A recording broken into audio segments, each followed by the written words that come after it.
Banco Central Europeu elevou a taxa de juros em 0,5 ponto percentual, a primeira alta em 11 anos. A Priscila Asbeck trouxe informação para a gente agora há pouquinho.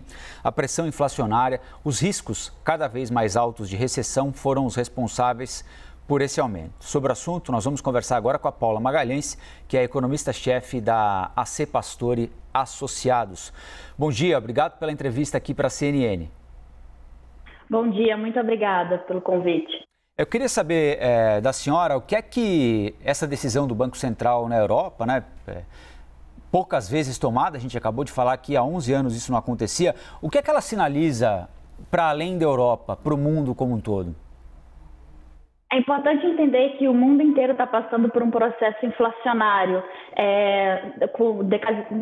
que ocorreu desde o início da pandemia, disrupção das cadeias de suprimento, que aumentaram preços de bens. Hoje a gente teve um novo choque, que foi o choque da guerra na Ucrânia.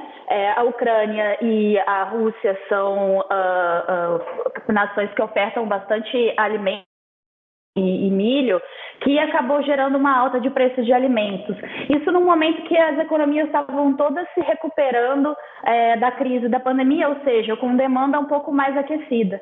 Então, o que os bancos centrais no Brasil está fazendo, nos Estados Unidos está fazendo e agora no ECB também, vai ter que desacelerar um pouco a demanda para poder controlar a inflação pela parte da demanda enquanto esses choques de oferta se dissipam. Paula, a Priscila Asbeck quer fazer uma pergunta para você também. Oi, Priscila. Oi, Colombo, bom dia mais uma vez. Bom dia, Paula, obrigada pela entrevista.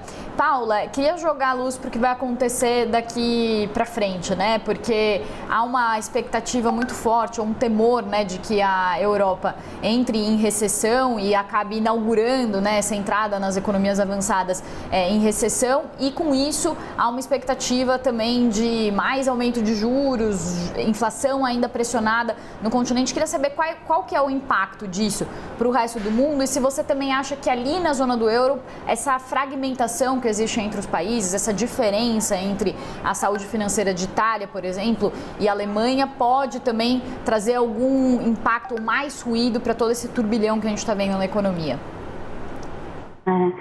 Começando pela sua segunda pergunta primeiro, o que o ECB está tentando fazer é deixar os mecanismos de transição da política monetária igualitários para todos os países, ou seja, tentar fazer com que os títulos dos governos de cada país, eles não sejam afetados de maneira diferente pelo aumento de juros, dadas essas diferenças financeiras de cada país.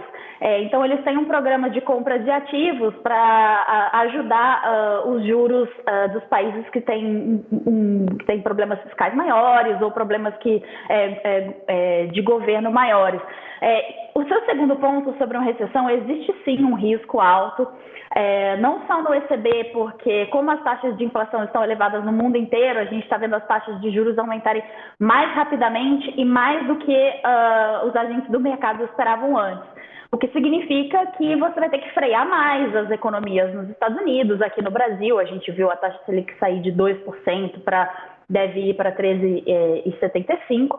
E no caso da União Europeia, existe um problema da zona do euro, aliás, no caso do ECB, existe um problema maior, que é a guerra e o problema do suprimento do gás, que é uma fonte de energia muito importante para a Europa e que vem da Rússia. Se a Rússia resolver fechar a torneira e não entregar o gás, hoje vocês acabaram de noticiar que eles voltaram com o suprimento de gás para lá, né? Mas caso haja essa questão, há um risco de racionamento de energia, e a gente aqui no Brasil já viveu um racionamento de energia, sabe como isso é danoso para a economia, né? Paula, e por aqui, o nosso pico inflacionário já passou?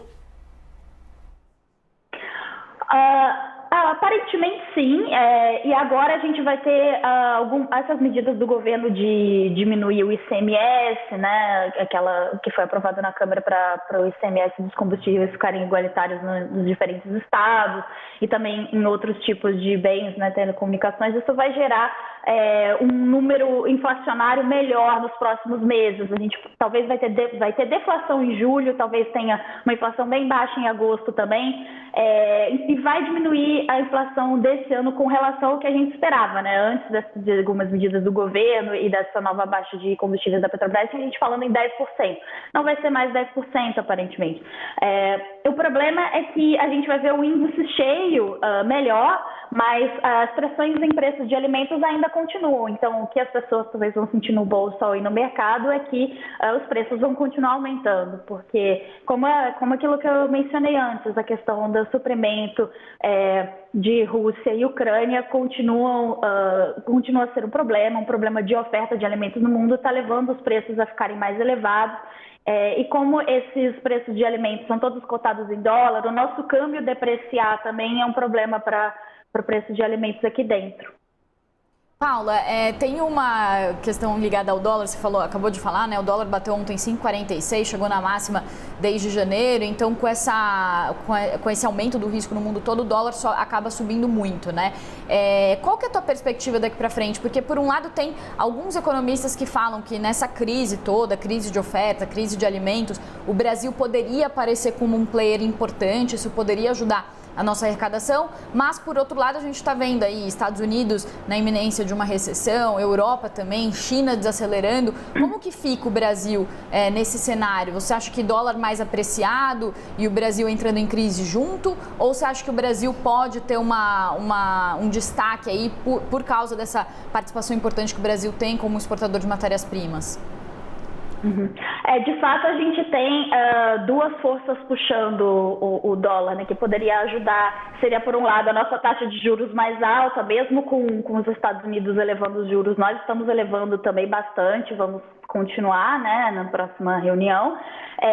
Nós exportamos commodities, então preços altos de commodities em tese é bom para o Brasil, mas o nosso câmbio está depreciando em grande parte por conta de um risco fiscal que a gente tem aqui, que leva os nossos investidores a saírem do Brasil, e é isso que gerou a depreciação do real tão rapidamente nos últimos meses, mais rápido do que outros países emergentes, por exemplo.